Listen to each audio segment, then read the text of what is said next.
Everyone thinks siliconing is hard to do, but in today's video I'm going to show you how, with the right tools, you'll realise that it really isn't.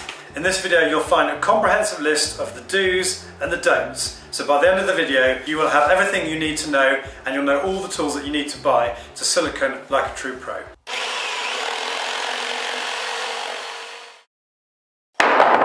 Siliconing can be a bit of a minefield with lots of competing views on how it should and shouldn't be done. That's why I've got my list of do's and don'ts.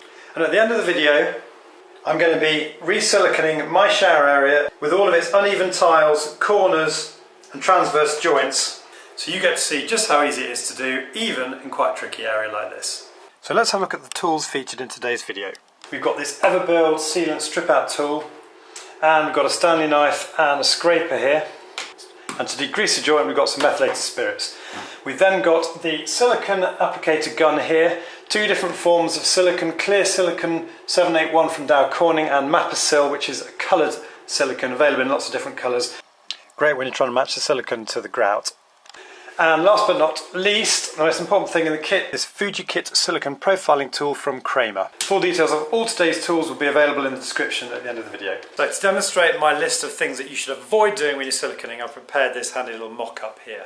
So I'm saying don't use tape, don't use your finger, don't shape the silicone in a concave profile, don't use water and detergent, don't cut the nozzle really small at 45 degrees, or pull the nozzle along the joint. And if you can, although this isn't completely essential, try not to cover all three sides of the joint. Now, these little tips might surprise a lot of you out there. It certainly surprised me when I went from a sort of amateur DIY siliconer in my teens to having fully researched the process and come up with the best possible solution for doing it. So let's have a look at what you shouldn't do in practice. So, when I first started siliconing, I used to get some electrical tape like this, and I would put it around the joint. I thought this was absolute genius because it's guaranteeing me a really straight edge. I then cut the nozzle really small like this at 45 degrees, my thinking being it gave you a much tighter, neater bead. And then I'd apply silicone into the joint like this, pulling the silicone along the joint as I went.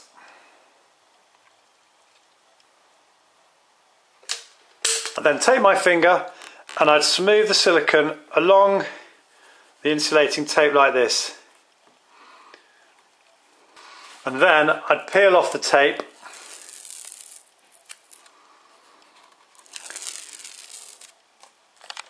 leaving what appears to be a beautiful clean joint. Right, there are a number of problems with this technique. The first one is, although you've got a nice clean line along here, you've immediately got a point, almost like a lip here, a step, where you get bacteria forming. And once you get bacteria forming, that is a breeding ground for mildew, dirt and soap. And it won't be long before you have to replace this silicone bead. That's point one. Point two, by using your finger, again your finger is a source of bacteria, which again is going to lead to mould and mildew forming on the silicone. The third problem with using your finger or any forming tool that has a concave profile like this is that you're creating a very, very thin, weak bead of silicone. Now if I show you on this side profile here, the bead itself is almost non-existent. It's not going to take much flexing of that joint, as can happen, for the silicone to crack. Point two, when somebody cleans this joint, very quickly this very micro thin layer of silicone is going to start being scratched away. When the silicone's set, you can rub this thin bead really easily and it'll start to come away from the surface. As I'll be showing you later in the video, with a diagonal joint or even a convex joint, you're creating a bead of silicone that is over 8 times stronger than this very thin joint you've got here. By drawing the silicone or pulling it along the joint as I'm doing here, you're not forcing it into the joint and you're giving the silicone an opportunity to form gaps between the side of the joint and the silicone. Now this joint I've just done here, which hasn't been tooled yet, looks pretty good, but you can see a little bit of a gap there. And it may be you're restricted behind a tap or something, so you can't get that close, and you might end up sort of producing an effect similar to this here. Now you see there, I mean that's a very obvious gap. but you've also got these gaps all the way along the bead of silicone. Now, typically when I've produced a bead of silicone in the past, I've taken my finger or a forming tool and smoothed it almost straight away.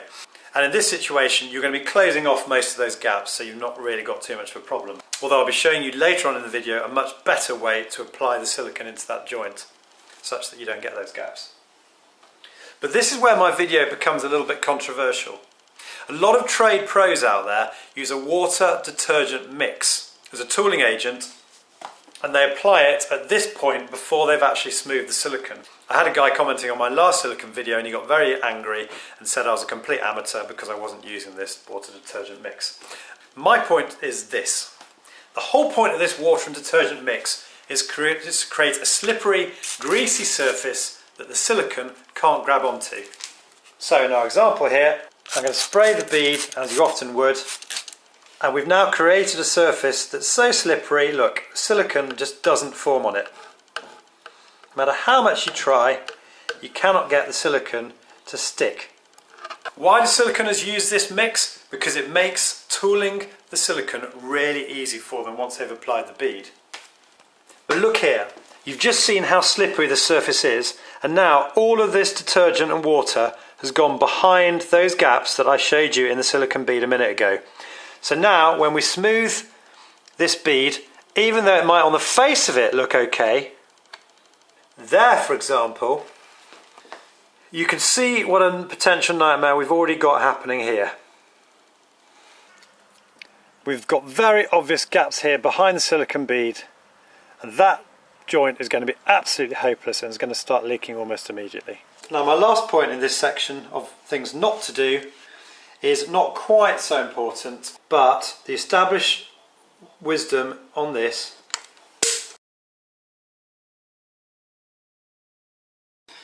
is that you shouldn't really cover all three corners of the joint with silicone. Now the reason for this is that if your joints have got a bit of movement in them, and possibly you're using a high modulus, i.e. a stiff silicone, then by adhering to all three sides of the joint, if there's any movement, the silicone can start tearing pretty easily. But out of all the tips I've given you in this section, this is the one I would say I'm least worried about, because you may not have a lot of movement in your joint, and it's more relevant really where, as you see in some joints, there's a gap here between the wall and the shower tray or whatever it is, in which case you often see a foam filler piece being applied, and where you do that, it's much easier just to have it adhering to, say, to two sides of the joint there and there. It's not so easy to do that where, like here, in my situation, you've got a nice clean joint with no gaps underneath it. But you know, if you are worried about this, then you could select a low modulus silicone, which is a more flexible silicone, which will be much more accommodating and flexible if there is a bit of movement between your walls and say your shower tray. I know we're 7.5 minutes into the video. I hope I've still got you all, because this is the really cool bit now where I unveil my 12 golden tips for achieving the perfect silicone joint. Okay, I'm going to go through each of my 12 golden rules in turn, and don't worry if you don't catch them first off, because they'll be repeated in the description at the end of this video. Now, clearly the first rule of siliconing is to make sure your joints are well prepared, by which I mean excess silicone has been removed and the joint has been properly degreased. Dealing firstly with the removal of existing silicone, to the extent you've got to do that, I find these Stanley blades inserted onto a scraper like this particularly useful. If you feel a little bit uncomfortable using a scraper like this, there are other tools on the market, such as this, which are designed to help you scrape the silicone out of the joint. For the sake of completeness, I should also mention that there are a lot of sealant removers on the market. I don't actually feature a silicone remover in this video, but I'll post some details of examples in the description at the end of the video.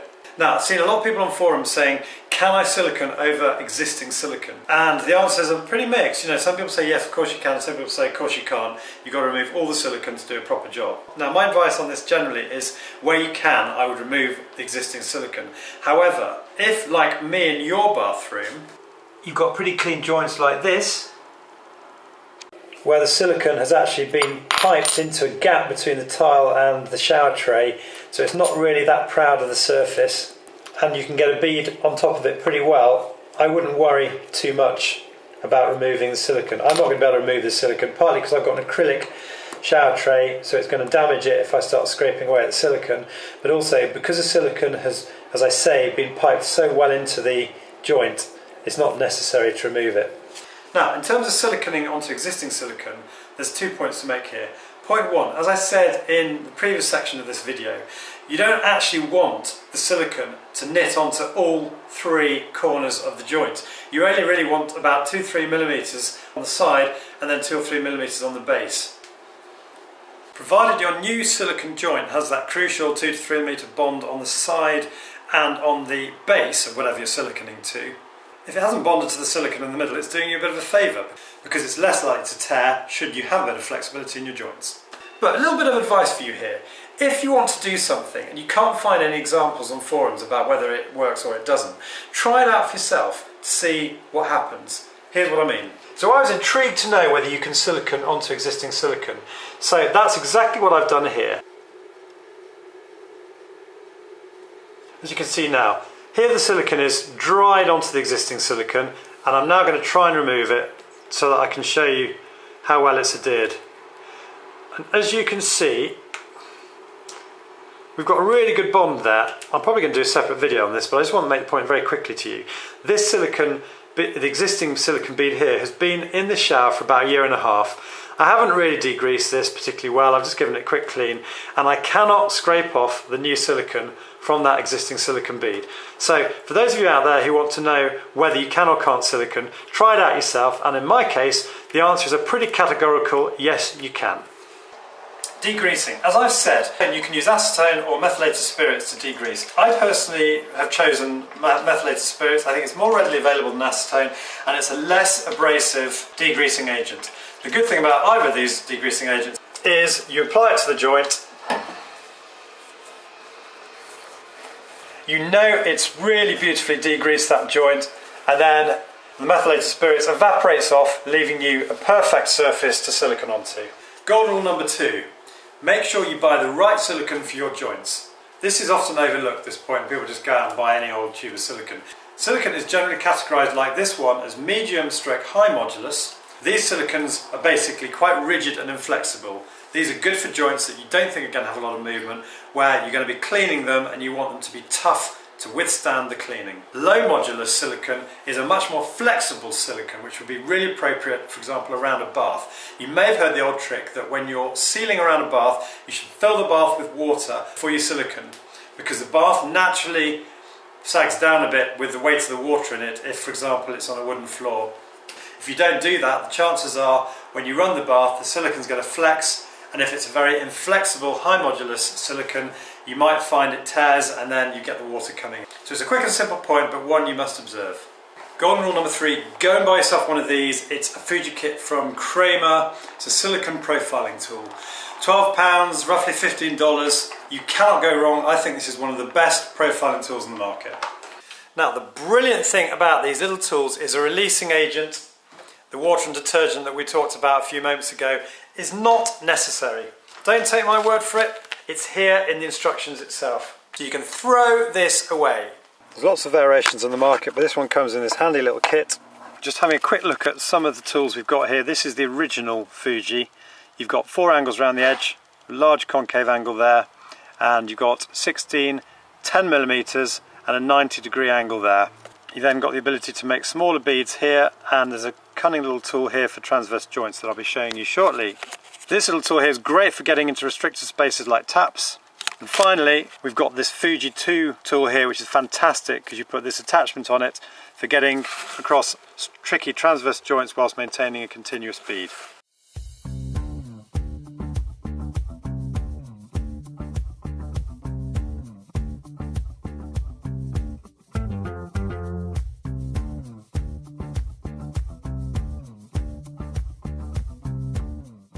And just look at the strength of this diagonal joint compared with the concave joint I did earlier with some electrical tape on my finger. So I'm now going to run through golden rules 4 to 12 as I tackle the re-siliconing of my shower. Okay, so we've now got the perfect silicone profiling tool, but we're now going to work out what size angle to use. And you do that by going around the bathroom or whatever it is you're siliconing, look for the biggest gap you've got, and then select the smallest tool for that gap, plus 2 to 3 millimeters each side. So here in my bathroom, I'm going to use the Fuji 2 tool because I've got these transverse joints to negotiate here. Here is a slightly troublesome joint I've got here where there's been a bit of water leaking out, and it's between the 8 and the 10mm tool. I'm going to go with the 10mm to be absolutely sure I get a really good joint. Now, this is where in my video I depart from what you're often told to do on silicone instruction videos. I've chosen the 10mm profiling tool, and I'm going to cut the silicone nozzle to 10mm, i.e. the exact width of the profiling tool. This means that the bead that I'm applying to the joint pretty much matches the profiling tool. The other thing I'm going to do here, which is pretty surprising, is I'm cutting the nozzle at 90 degrees, not 45 degrees as you would typically expect. Cutting the nozzle to the same diameter as the profiling tool means that the bead that comes out of the silicone is compatible with the profiling tool, so there's not going to be too much wastage. But also, cutting the nozzle at 90 degrees means that we are encouraging ourselves to force the silicone into the joint rather than pulling or dragging, which is what you're more inclined to do if the nozzle is cut at 45 degrees. See, by doing it like this, I'm forcing the silicone into the joint. That way I know there won't be any gaps. Now, the other thing about this tool is you're encouraged to work in short sections. As you pull the tool along, you want to make sure that you're keeping the tool in contact with the wall on both sides. And then, to the extent you can see a little bit of excess silicone, like here, you can just go back over the area, removing that excess silicone.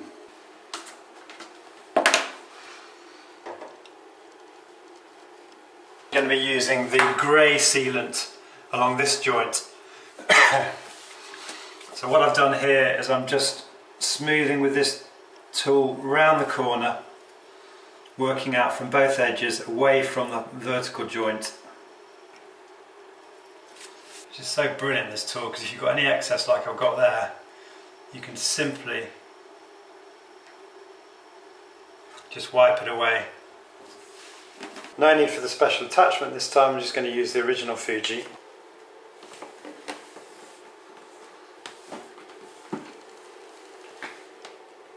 Working in short sections because you simply don't need to do the whole run in one go.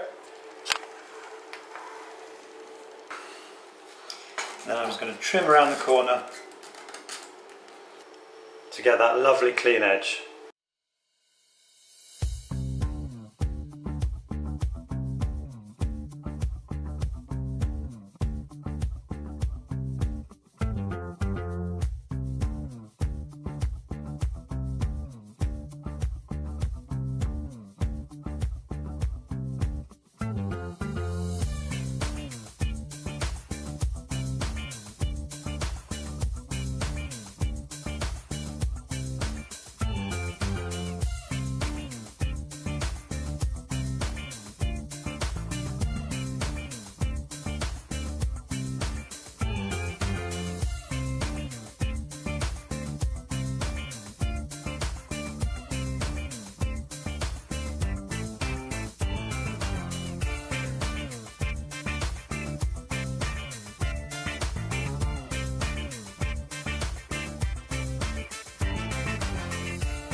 So, I really hope you found this video useful. My advice to you, if you've got your own silicone job to do, is go out and buy one of these kits and get practicing. Practice makes perfect. And the beautiful thing about these tools is you can have a bit of a go, and if you're not completely pleased with the finish you've got, you can just scrape it off and start again. As ever, it'd be great to get your comments or questions at the end of this video, and if you're new to my channel, I'd love to have you subscribe. You can do that by clicking on the link here.